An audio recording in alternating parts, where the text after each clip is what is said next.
राहुल गांधी जी जो leader of opposition है, उन्होंने कल जब कहा खादी है, खादी में धागे हैं, उन्होंने उनको उछाला, यहाँ पे उनकी तस्वीर उछाली यहाँ पर। किसी तरह की कोई बदतमीजी नहीं है जो एक भी दिन इन्होंने संसद भवन चलने नहीं दिया।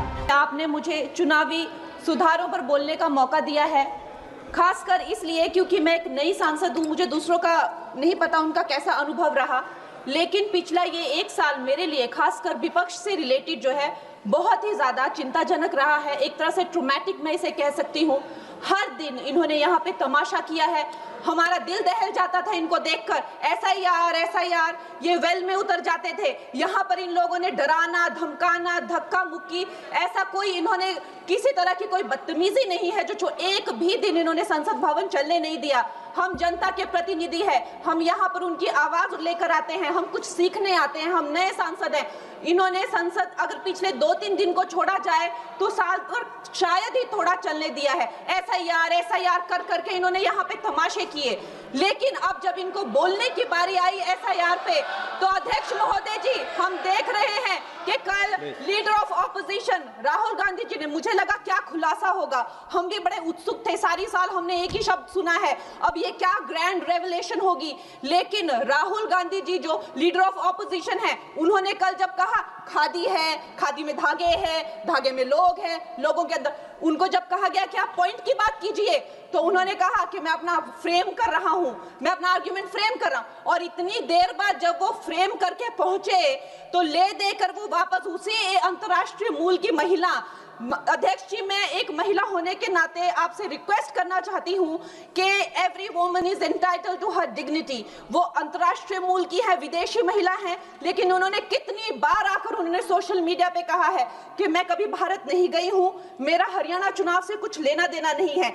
लेकिन फिर भी ये लोगों ने बिना किसी ठोस सबूत के उनका यहाँ पे फोटो बना के उन्होंने उनको उछाला, यहाँ पे उनकी तस्वीर उछाली यहाँ पर एवरी, और यहाँ पर प्लेक कार्ड यूज करना भी अलाउ नहीं है। इन्होंने फिर भी नियमों का उल्लंघन किया।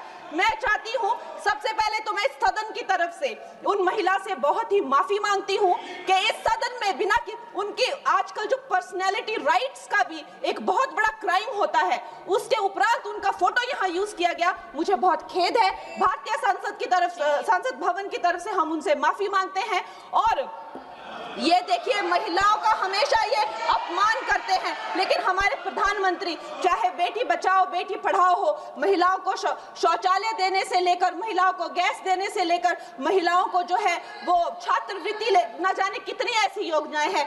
कांग्रेस वालों, शायद तुम लोग ये समझ नहीं पा रहे हो, ईवीएम्स हैक नहीं करते हैं प्रधानमंत्री लोगों के दिलों को हैक करते हैं।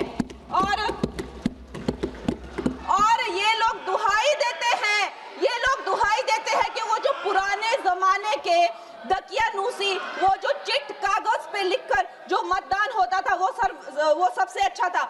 ये लोग भूल गए वो दिन, आप लोग भूल गए वो दिन। इंदिरा गांधी वर्सेस राज नारायण का केस, उसको जो है इतिहास में The case that shook the nation के नाम से जाना जाता है। उस पर मैंने एक फिल्म भी बनाई हुई है। वोट चोरी और वोटों की धांधली के लिए एक प्रधानमंत्री पे एक साधारण से नेता ने केस किया था और उस धांधली में वो पकड़ी गई थी।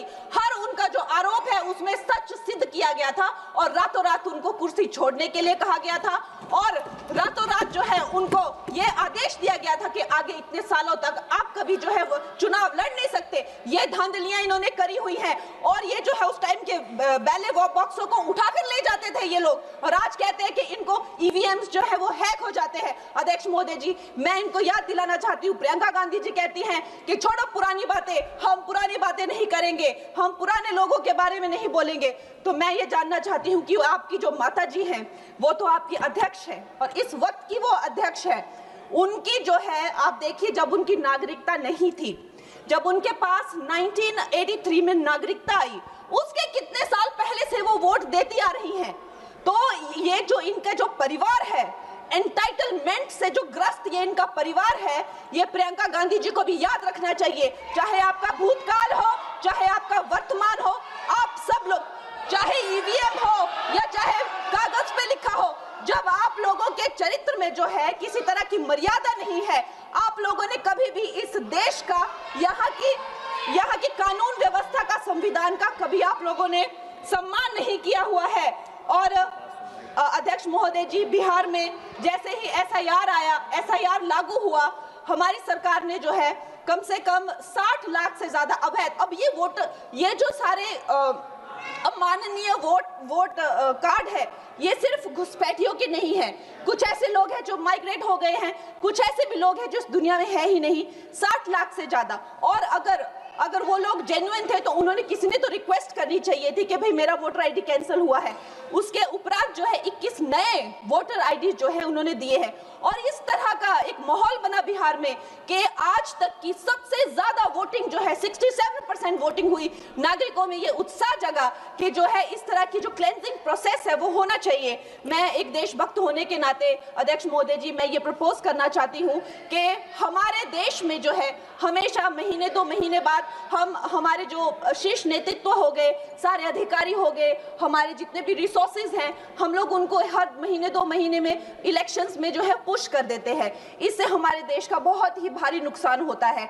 और मैं ये चाहूंगी कि 1 नेशन 1 इलेक्शन, जो नरेंद्र मोदी प्रधानमंत्री जी जो कहते हैं कि एक वोटिंग जो है डेमोक्रेसी के उत्सव के रूप में, जैसे कि दिवाली होती है, होली होती है, उस रूप में मनाया जाए। क्योंकि ये सिर्फ सरकार का ही नुकसान नहीं है, 10,000 करोड़ से ज्यादा का जो नुकसान होता है सिर्फ वही नहीं है, लेकिन मुझे लगता है कि धीरे धीरे हमारे जो नागरिक भी है उनमें जो वोटिंग फटीक है, बार बार उन्हें जागरूक करना, बार बार कई जगहों से जहां वो काम करते हैं वहां से उनको ट्रैवल करके अपने नेटिव प्लेसेस पे आना और बार बार मार्केटिंग करके, it is exhausting for the whole ecosystem. तो मैं ये प्रपोज करना चाहती हूँ कि 1 नेशन 1 इलेक्शन को लाया जाए। और ये जो भी हमें जिस तरह की जो असुविधा होती है हर महीने 2 महीने में इलेक्शंस की, उससे जो है हम बच सकते हैं। जय हिंद।